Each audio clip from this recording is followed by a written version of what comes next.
Buenos días chicos, buenas tardes, buenas noches, buenas madrugadas, no sé a la hora que nos lleguen a ver a esto, pero vamos a explicar el nuevo tema de sistemas económicos. Ayer con los chicos que estuvieron en el Zoom ya lo estuvimos viendo. Sistemas económicos, arrastramos un poquito el tema de factores económicos de la unidad anterior, que cada país tiene una forma de organizarse y cada una de las actividades que va a realizar.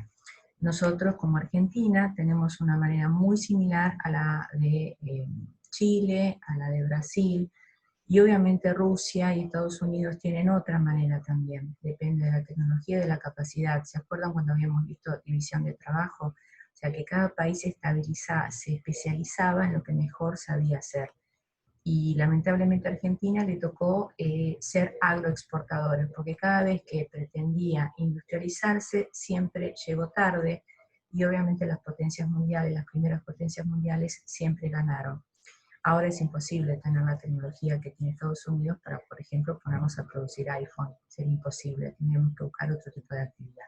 Bien, volvemos. Sistema económico es justamente contestarse, estas tres preguntas. ¿Qué producir? ¿Cómo producir? ¿Y para quién producir? ¿Sí? Para ello hay doctrinas de sistemas económicos, o sea, pensadores que han ideologiado y han pensado cada uno de los sistemas que vamos a ver de ahora en adelante. El señor Adam Smith es súper recontra liberalista y es el que dice justamente que el Estado no tiene que intervenir absolutamente para nada y es el generador del sistema liberalista que se generó en la época de la revolución industrial, que había que producir más y más y más. Y Adam Smith decía que si cada individuo se ocupa de superarse por sí mismo, toda la nación donde viven todos esos individuos va a crecer también, pero que el Estado no tenía que intervenir para nada, ¿sí? En contraposición a esa idea surge Marx. Marx que dice que no, que guarda. Con esta metodología hay errores, por ejemplo, la mala distribución del ingreso. Algunos van a tener muchos y otros van a tener muy poco. ¿Qué pasa, por ejemplo, si una persona, es un ejemplo que yo les di ayer a los chicos, si únicamente hay colegios privados, ¿qué pasa con la persona que no puede pagar un colegio privado? Eso es una mala distribución del ingreso que existe en todo el mundo, y también es una falla de la economía, una falla de mercado, se dice, ¿sí? Entonces, Marx propone que el Estado tiene que organizar qué producir, cómo producir y para quién producir. O sea, no hay actividad privada. Todo en manos del Estado. Por eso se dice centralizado. Todas las empresas son del Estado, no hay nada privado. Incluso no hay casas, no hay nada de propiedad privado. El ejemplo más típico del socialismo es Cuba. En Cuba, por ejemplo, una persona que limpia la calle o un médico más o menos tienen el mismo sueldo. Yo ayer hablaba con los chicos, o sea, está esa igualdad. Eh, Nadie tiene una propiedad privada, por ejemplo, nadie tiene derecho de vender su casa, porque las casas y todo, absolutamente todo, está en manos del Estado. El Estado decide qué hacer, vuelvo a repetir, cómo y cuánto.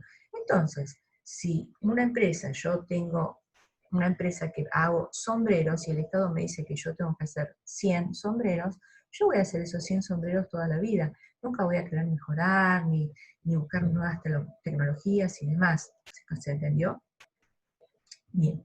Seguimos. Economía de mercado, ¿a qué se refiere? Justamente a la de libre mercado, el capitalismo, lo que habíamos dicho, la base del señor Adam Smith, ¿sí?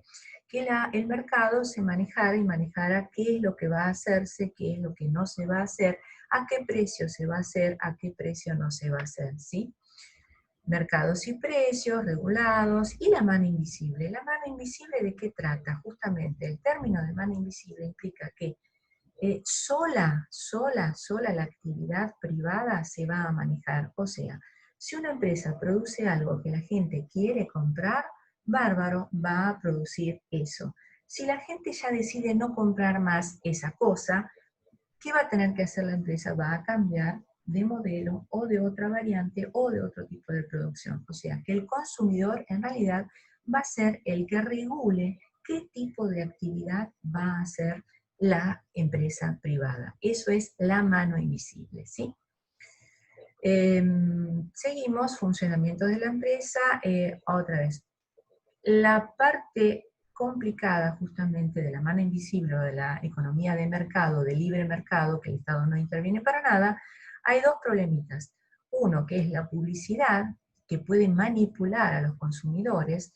Ejemplo, ayer también vimos con los chicos las zapatillas. Las zapatillas sirven para caminar y hacer deporte, bárbaro, todas. Ahora, la publicidad de las grandes corporaciones, como por ejemplo Nike o Adidas, dicen que sus zapatillas son las únicas y mejor de calidad, que ayer me enteré que están como a 5.000 pesos cada par, un poquito cara, ¿no? Y que la zapatilla de 500 pesos, que a lo mejor tiene la misma utilidad, no es de marca, y entonces el que usa una zapatilla de 500 no está a la altura de la sociedad. Todo eso se lo inculca justamente la manipulación de la publicidad, que lo hacen las grandes corporaciones. Seguimos con funcionamiento de la economía centralizada. Como ya dijimos, el Estado planifica absolutamente toda la actividad. No hay actividad privada. ¿Eso qué genera? El crecimiento de la burocracia. ¿Qué quiere decir burocracia? Que para tanto permiso que uno tiene que conseguir del Estado, realmente para lograr hacer una actividad se vuelve muy, muy engorrosa. Generalmente todo lo que tenemos que hacer algún trámite en alguna entidad pública, ya sea municipalidad o AFIP o el gobierno de la Ciudad de Buenos Aires o lo que sea, es sumamente burocrático. Traer papelito amarillo, presentarlo, anda informe, vení mañana temprano, saca otro numerito. Eso es burocracia, dar tantas vueltas y tantas trabas para hacer algo, ¿sí? El fracaso del sistema económico centralizado, evidentemente ningún sistema centralizado, que yo sepa, tuvo funcionamiento. La Unión Soviética fue uno de los precursores y bueno, ya vimos en qué terminó. La Unión Soviética se convirtió prácticamente en una economía de mercado. ¿Qué más? Bueno, las diferencias de la economía de mercado y la economía centralizada, la corriente neoliberal. ¿Qué quiere decir la corriente neoliberal? Justamente lo que se aplicó en la época de Carlitos Menem. No había nada, nada, nada en poder del Estado. Todo, absolutamente todo tenía que ser privatizado. Y eso trajo grandes consecuencias, más pobreza y la concentración más aún todavía del poder económico en muy pocas manos. Y después vino, después de estas dos formas tan diferentes, la economía mixta de mercado, generada justamente por Keynes. La economía mixta, ¿qué es lo que dice la economía mixta? Es un intermedio. La economía mixta, generada por Keynes, como decía, apareció después de la depresión de 1930 en Estados Unidos, donde, bueno, las consecuencias de la guerra y demás generaron en Estados Unidos una pobreza y una falencia económica terrible. No había plata para nadie, nadie consumía nada. Los hombres habían muerto en la guerra, no sé si ustedes recuerdan cuando vieron esta parte de la historia. Entonces, el Estado aplicó, a través de la teoría keynesiana, obras públicas. Les dio trabajo a la gente, pero para que la gente construyera represas. Hay una represa muy importante que se generó en esa época, la Howard o algo así, donde obviamente eso después generaba muchísima energía para las futuras industrias que iban a haber. O sea, Keynes, ¿qué propuso?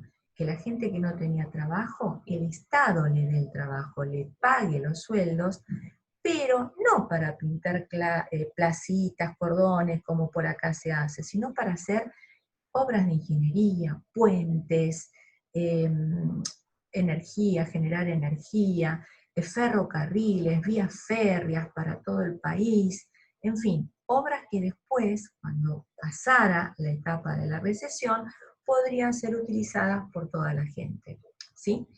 Eso es un poquitito los tres sistemas económicos básicos con los tres pensadores. Adam Smith, liberalismo, Marx con el socialismo centralizada y Keynes con la teoría mixta, ¿sí?